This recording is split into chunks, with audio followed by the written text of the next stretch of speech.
questionable vitamins, award show mishaps, and new Kim Kardashian photos that have nothing to do with the show, but I wanted to show you because they scare me. American Horror Story Delicate has just released episode 2, and along with it, a new swath of clues, mysteries, and theories to dive into. So in this video, we'll be taking a deep dive into the biggest questions the series has to offer, and I've left timestamps below so you can see all the topics I'll be covering. But before we begin, make sure to like and subscribe so I can send Emma Roberts a new skincare routine. The end of episode 1 saw Anna's home invaded by a hooded figure, but as Anna's husband and detectives would have us believe, this was all in Anna's head. No one was seen on the security cameras coming into or out of the building, although the windows were open in her apartment. This intruder just so happened to arrive in the brief time Dex went out to get dog food, but the most damning evidence that suggests this was all in her head is the lipstick all over her hands. It was lipstick that was used to write "Don't Do It, Anna" on her mirror. Lipstick she tells Siobhan won't come off. This lipstick was given to her by Dex's longtime friend, Talia, who I can't help but think secretly hates Anna and would rather have Dex be with his ex, the now dead Adeline. When Siobhan comes over to comfort Anna, the two sing in the mirror and it cracks. Is there something supernatural going on here, or is their singing just that bad? I know you little girls ain't laughing at me.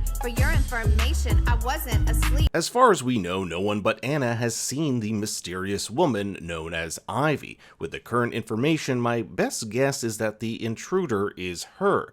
It's also possible that Ivy isn't real, rather a character made up by Anna's inner psyche to stop her from having this child. It would explain the "Don't Do It, Anna" lipstick and Nurse Ivy causing this miscarriage. According to her name tag, Ivy's last name is Ehrenreich, which in German means rich in honor. I have a hard time believing this character is evil for the sake of being evil, and that there must be some sort of motivation here. For example, could Anna's baby grow up to be the next Michael Langdon, or perhaps a new breed of superhumans we saw on Miss Preecher's Reddit page? Last episode, I theorized that Dex may have some ulterior motives in getting his wife pregnant. He seems to have a special rapport with Dr. Hill, and I even argued that the baby inside Anna may not even be her own, and that Dex is merely using her as a surrogate. When Anna calls the doctor's office this episode, you can hear Dr. Hill in the background trying to tell his assistant that he isn't available, so something is definitely going on here. Now there's one quick line here I thought was really interesting that points at Dex's resentment towards her. When the detectives mistakenly call him by his wife's last name, he says, "That's okay, happens all the time.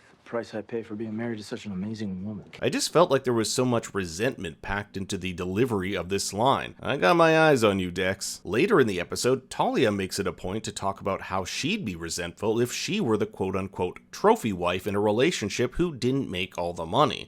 As far as we know, Dex is the trophy husband, with Anna being the more successful of the two. The writers here are bombarding us with misdirects and red herrings when it comes to what's causing Anna's mental decline. We have her on these progesterone suppositories, vitamins, and a new cocktail given to her by Siobhan. I'm no doctor, but I've never seen vitamin B12 come in these creepy vials. Anna also seems to forget little things, like calling Dr. Hill's clinic the other day. She accidentally cuts her husband in the face, and days pass by like nothing. Anna has this calendar marking the amount of days until she can take her pregnancy test, but moments later, the 2 weeks have already passed. Is this because of her deteriorating mental state, or could something more sinister be happening during these blackouts? I could totally see how the drugs she's on have her pass out so that Dr. Hill can perform more tests and she wakes up having no recollection of these events. Anna also has hallucinations, such as Dex kissing Adeline or the woman in the black dress. Notice how the bathroom goes from having multiple women in it to just this one woman in a matter of seconds, and she's like, yes, when Anna's skin peels off. Also, I gotta say, it was absolutely hilarious how they shot this woman's head hitting the counter.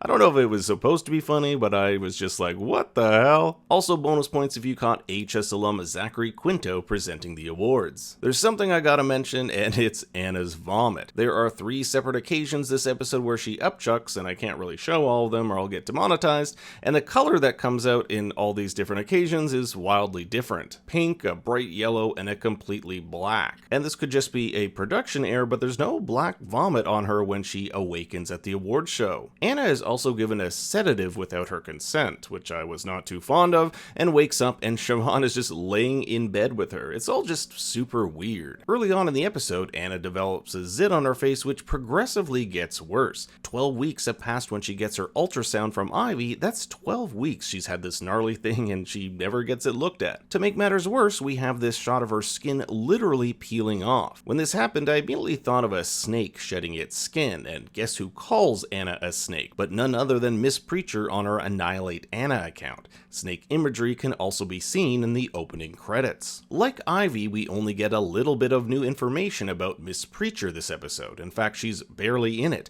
only visible in one of Anna's hallucinations where we see her face covered in blood, a nod to the dream Anna had where she ripped out her tongue. According to Dr. Hill's office, Miss Preecher is a kook who drops off IVF's murder pamphlets once a week. After taking a selfie with her PR team, Anna finds the Annihilate Anna account, which we saw last episode, has commented. A few posts down is a different user named Preecher Speaks, which I think is just another account run by Miss Preecher. This user posts tons of articles about conspiracy theories, including one about Queen Mary I of England striking a deal with the devil to secure her place on the throne. It makes me wonder if Dex or Anna made some sort of deal with the devil to have this baby born. We also have this article about a new breed of superhumans. Could Anna be unknowingly carrying one of them? Secret Celtic rituals and a cabal of witches are also mentioned. Is it just me, or did anyone else find it weird that Sonia Shawcross just happened to call the exact moment Anna and Dex found out they were pregnant? I've theorized that Sonia is either A, Adeline, or B, a twin sister who is secretly with Dex. If Anna is somehow carrying a surrogate child of Adeline's or Sonia's,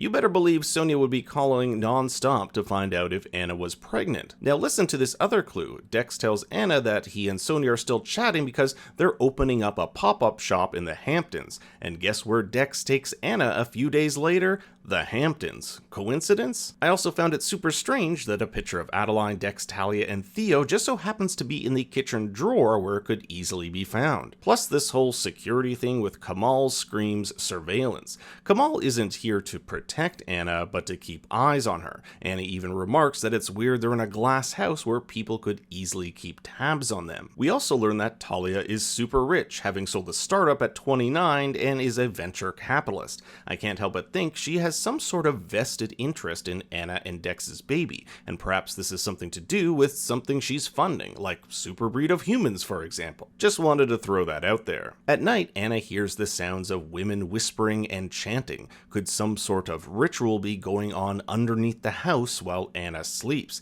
This could explain why Talia wanted them to come. At the end of the episode, Anna deals with the tragic news that she had a miscarriage. Her child was going to be a boy, but the biggest shock is the hospital has no records of a nurse named Ivy. This still raises the question, was Ivy in her head and Anna did this herself, or is Ivy a real person? I want to hear your thoughts and theories in the comments below. That's it for this episode. Thanks for watching. Please be sure to like and subscribe, and for more bad takes, you can follow me on Twitter and Instagram at BigStoryYT. Until next time, remember... I have this stalker situation. Girl, that means you're hot.